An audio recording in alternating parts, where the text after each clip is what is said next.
E olha, sobre a cúpula dos BRICS e o impacto da participação brasileira, vamos conversar agora com o cientista político Késio Lemos. Késio, boa noite, obrigado pela presença. Boa noite, Vitor. Prazer imenso conversar com vocês. A gente te agradece a presença. O Késio, que é pesquisador no Instituto Sul-Americano de Política e Estratégia, vai poder detalhar para a gente o que ficou no ar do discurso do presidente Lula. Talvez um dos pontos mais importantes, Késio, tenha sido a defesa que Lula fez na fala de hoje de uma moeda alternativa ao dólar, uma moeda comum para os integrantes do BRICS, que seria uma alternativa para as negociações, uma alternativa em relação ao dólar estadunidense. Será que foi um aceno à China, Késio, que é integrante do BRICS, que é talvez o coração, o motor desse bloco econômico? É mais um movimento de aproximação, um gesto de aproximação do Brasil à China? Sim, Vitor. Na verdade, vale salientar a importância dessa cúpula dos BRICS desse ano, né? Na verdade, é uma das mais importantes cúpulas do BRICS desde a sua criação, né? Por algumas razões. A primeira delas é a primeira cúpula realizada presencialmente após a pandemia de Covid-19.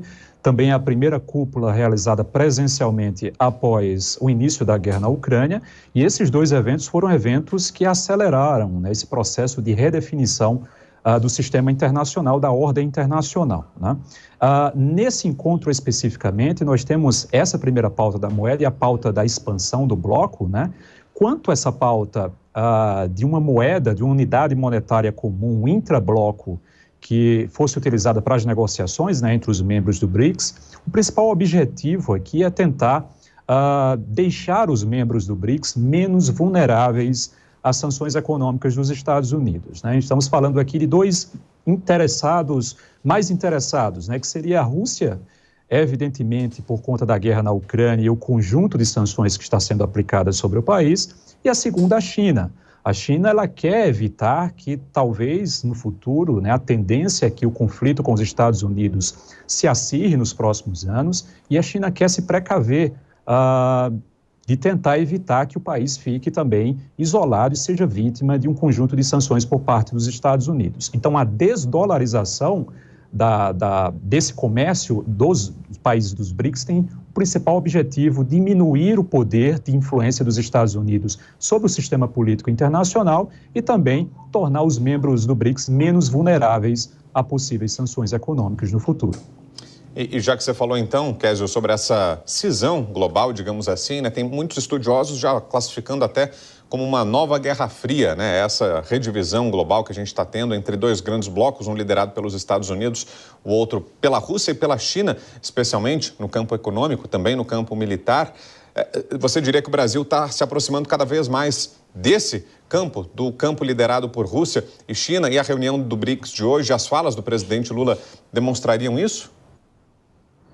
Eu destacaria, na verdade, três grandes blocos, Vitor, hoje, nesse redesenho da ordem internacional. Um bloco, evidentemente, o bloco do Ocidente, né, notadamente Estados Unidos, os seus aliados europeus e mais Japão, Coreia do Sul. Nós temos um segundo bloco, que seria notadamente China e Rússia, que são países que têm um poder bélico e econômico bastante interessante, e um terceiro bloco, que seria o que nós conhecemos como Sul Global, né? Então, no BRICS, hoje, a China e a Rússia como líderes, né, dessa questão, têm colocado o BRICS como uma plataforma para tentar atrair cada vez mais membros desse sul global para a sua esfera de influência. O Brasil, ele pensa um pouco diferente dos demais membros do BRICS hoje, como China e como Rússia. O Brasil tem certa cautela. O Brasil não é tão antagônico a respeito dos Estados Unidos e da Europa, como, por exemplo, a Rússia é e como, por exemplo, a China é. O Brasil está muito mais próximo ali da Índia em termos de política internacional. No entanto, está cada vez mais difícil para o Brasil permanecer aí nesse terceiro bloco, né? A China e a Rússia têm pressionado os demais membros do BRICS para começarem a orbitar, de fato, na sua esfera de influência. Aí partimos para a questão da expansão, Vitor, que pode ser determinante para entendermos essa questão dessa divisão internacional, né? A China e a Rússia, por exemplo, desejam a expansão do BRICS evidentemente pelas mesmas razões também da questão monetária, porque eles querem sair, né, se tornarem menos vulneráveis às sanções dos Estados Unidos, construindo mais acordos comerciais com outros países, né? O Brasil, nesse momento, não quer uma expansão do BRICS. Ele teve que ceder, mas não era o desejo inicial da expansão do BRICS, porque o Brasil perderia influência e poder em um BRICS expandido. Então, é uma questão muito interessante, mas o Brasil está nesse terceiro grupo sendo cortejado e sendo assediado constantemente por China e por Rússia, e a tendência é que, no futuro, o Brasil se desloque para essa outra esfera de influência.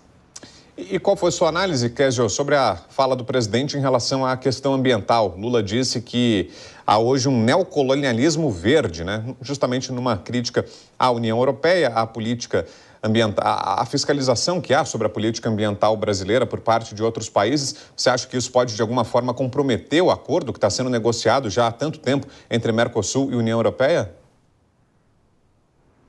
As falas do presidente Lula, elas são muito adaptadas ao contexto em que ela está inserida, né? O contexto hoje é o contexto de BRICS.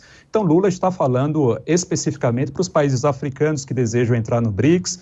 Ele está na África do Sul, Congresso na África do Sul. Então, o público-alvo dele é esse Sul global.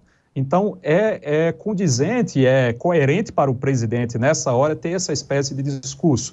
Mas a gente sabe, há poucos meses atrás, ele estava na Europa e o discurso era totalmente outro, né? Ele discursou em Paris, destacando o potencial ambiental do Brasil, destacando a parceria, os investimentos que a União Europeia tem feito no Brasil a respeito da política ambiental. Então, é um discurso voltado para o público do Sul global. Eu não acredito que isso vá ter grandes interferências na conduta de política externa do Brasil, que está muito clara nessa questão ambiental, né? Agora, foi um discurso voltado para a África. A África, hoje, voltou a ser um palco de política de grandes potências. Estados Unidos, China e Rússia estão se inserindo, estão buscando ampliar sua influência na África por diversas razões. A África é o maior bloco regional hoje do mundo, cerca de 28%, representa cerca de 28% dos votos da Assembleia Geral da ONU. É um país rico em recursos naturais, é um país rico em recursos energéticos, sejam eles de natureza renovável ou não renovável, e voltou a ser motivo de disputa, razão de disputa entre as grandes potências. Que o Brasil quer se inserir nesse contexto, né? Evidentemente do lado dos países do BRICS, evidentemente do lado da China e da Rússia nesse contexto. Então, foi um discurso direcionado para esse público, direcionado para esse fim de política externa, que é atrair, mais uma vez, os países africanos para a esfera de influência brasileira também. Muito bem, ouvimos aqui o cientista político Kézio Lemos, que é pesquisador do Instituto Sul-Americano de Política e Estratégia. Obrigado mais uma vez, viu, Kézio, pela presença aqui e uma boa noite. Eu que agradeço, Vitor. Boa noite.